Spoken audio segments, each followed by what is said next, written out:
Virtual reality technology is literally a game changer. For the first time since 3D graphics came around 20 years ago, it radically changes the way we play games and opens the door to fantastic new experiences. The Oculus Rift is the first headset available, and it does a fantastic job of not just displaying high-quality VR, but making it easy to use.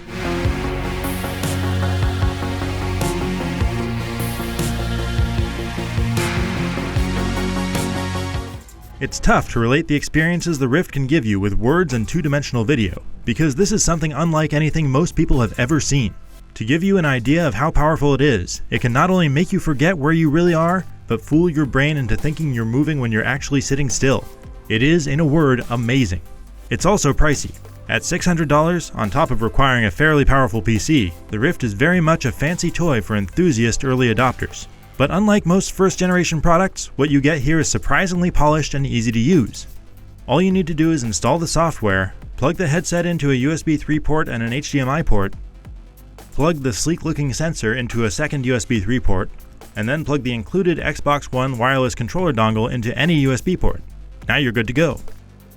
The headset itself is light and comfortable. Thanks to soft padding, it feels like wearing some nice but slightly heavy ski goggles. Despite its light weight, its textured matte plastic housing doesn't look or feel cheap or flimsy, and it doesn't pick up fingerprints. Velcro straps on the top and sides allow you to adjust the fit easily, but like with ski goggles, it can leave an impression on your face if you wear it for more than a short while. When you put the Rift on, it forms a tight seal around your face, blocking out everything except a little bit of room around your nose. I found that easy to ignore during gaming, and also useful when I want to look down and find a controller without taking the headset off. When you do take it off, a handy sensor on the inside detects that and turns the headset off and pauses your game. A slider on the underside of the headset allows you to adjust the distance between the eyepieces to match up with your eyes. When it's set up right, the image is strikingly clear. You can definitely see pixels, especially in bright virtual environments, but the moment things start moving around, they become much less noticeable. Check your 6. The integrated earphones sound great, and easily swivel and move to fit over your ear. They effectively block out external sound, so it's handy to be able to easily lift one off of one ear to hear what's going on in the real world. They're removable too, if you prefer to use your own high-end headphones. Plus, there's a built-in microphone for voice chat, so you don't need any extra cables. The simple remote also feels sturdy. This is less for gaming, and more for one-handed, always-on control for watching video or other more passive experiences. We unfortunately can't show it, but Oculus Home is the virtual game launcher and store that you see when you put the headset on. The way it works is very similar to a floating version of Microsoft's Xbox One interface or Netflix, and that familiarity makes it easy to find what you're looking for. It's strange that this so-called home environment is non-interactive and non-customizable though. I felt like I was house-sitting in someone else's ultra-modern apartment. My only major gripe with Oculus Home is the game installation process. You can buy a game and download it from inside VR, but to install you're prompted to remove the headset just to click one button on the desktop. So I even have the store in VR. Also, right now, you can only install games bought from the Oculus Store on the C drive. And what about the games?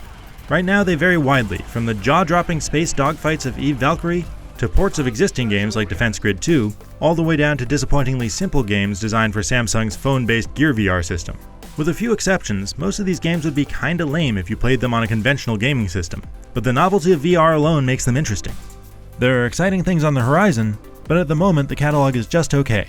The one area where the Rift is underwhelming right now is the lack of hand-tracking motion controllers, which limits the way we can interact with these virtual worlds to mostly the same methods we use for conventional games. That means almost everything on the Oculus right now could be played elsewhere from a different perspective. Oculus says its Oculus Touch controllers will be out sometime later this year, but considering the competing HTC Vive launches very soon with its controllers included for $800, that's a temporary but significant disadvantage for the Oculus.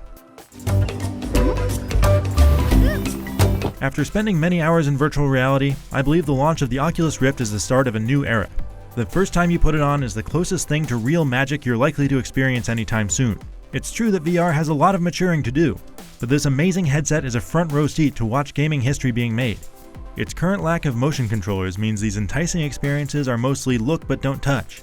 But even though it can't live up to its full potential quite yet, the ability to so easily immerse ourselves in a game world or other virtual environment is worth every penny. For much more on all things virtual reality, stick with IGN.